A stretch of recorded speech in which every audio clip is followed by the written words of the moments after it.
Sunt convinsă că ar avea un impact mare și pozitiv asupra orașului, datorită necesității dezvoltării culturale a acestuia cu ocazia evenimentului din 2021. În ceea ce ne privește pe noi, ca tineri studenți arhitecți, implementarea proiectului ar însemna o oportunitate pentru noi de a ne face cunoscuți și ar fi o plăcere să știm că am putut contribui în mică sau mare măsură la un proiect atât de important.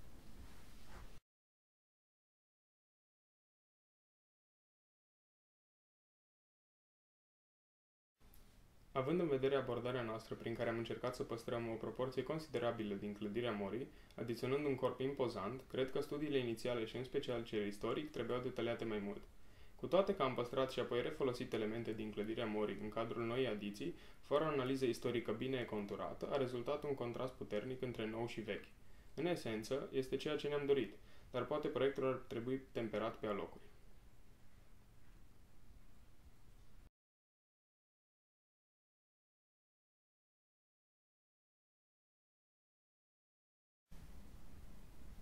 Moara este o clădire cu valoare istorică, fapt pentru care am decis să păstrăm cât mai mult din existent.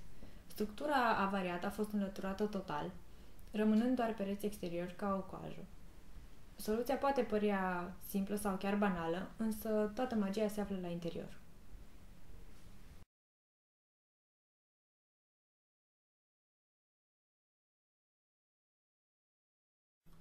Se pot implementa mai multe elemente, însă noi am mizat pe elementele senzoriale și perceperea acestora de către om.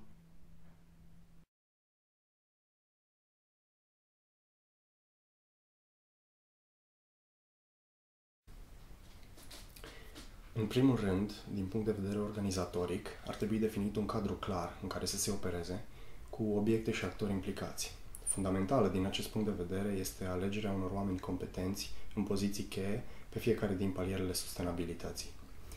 Pe de altă parte, în ceea ce privește conținutul, clădirea și activitățile pe care le găzduiește, vor trebui să propage un set de valori universale. E imperativ să reprezinte Timișoara, însă nu poate să se limiteze la reflectat doar asupra unor aspecte locale. Dat fiind contextul în care trăim și mai ales mediile de socializare care, ironic, ne izolează, trebuie ridicată problema conlucrării între elemente culturale și cele tehnologice pentru a încuraja interacțiunea umană, inclusiv prin medii artificiale.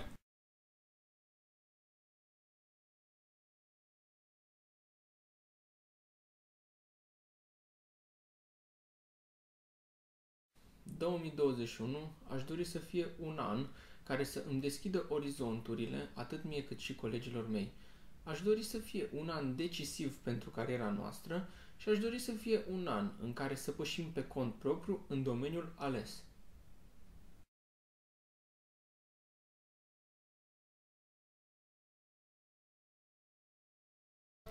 În primul rând, curată, cu tot ce înseamnă spațiu verde împrospătat, astfel încât să redevină orașul florilor, cu patrimoniul arhitectural pus în valoare, pe cât posibil conservat și reabilitat, multă expunere la cultură, multă interacțiune, localuri unice, divertisment, diversitate, tehnologie avansată și, nu în ultimul rând, cu infrastructura rutieră modernizată.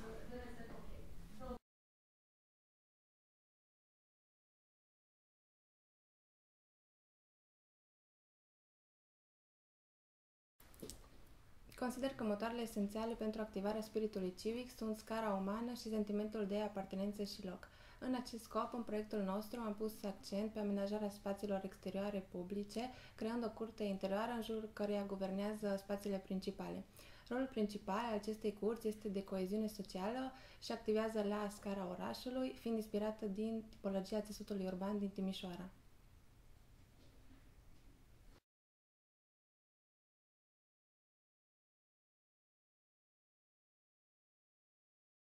În ceea ce privește colaborarea, eu și colega mea am atins tot ce ne-am propus încă de la început. Fiind două persoane cu spirit de echipă și inițiativă, am reușit să rezolvăm într-o manieră cât se poate de clară cerințele date de temă. Iar în viitor ne gândim la o eventuală colaborare în funcție de proiectele care vor apărea. Din punct de vedere al proiectului în sine, consider că majoritatea cerințelor au fost bifate, iar din această perspectivă nu aș interveni cu alte modificări în ceea ce privește soluția. Însă, Un lucru pe care l-aș modifica ar fi timpul acordat acestui proiect, deoarece o clădire de o asemenea învergură necesită o perioadă mai mare de timp în vederea proiectării.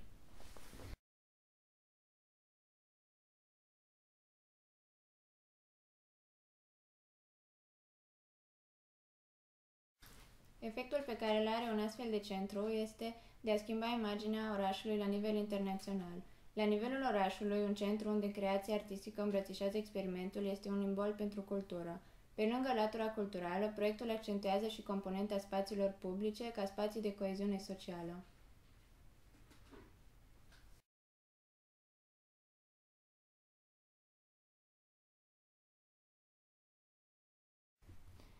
Timișoara are nevoie de o întâlnire face-to-face cu tehnologiile și inovațiile din întreaga lume. Nu ne mai putem ascunde în tradiție, nu acum, când trăim într-o eră digitală, iar existența unui centru științific, accesibil atât publicului larg cât și turiștilor, este punctul de întâlnire perfect.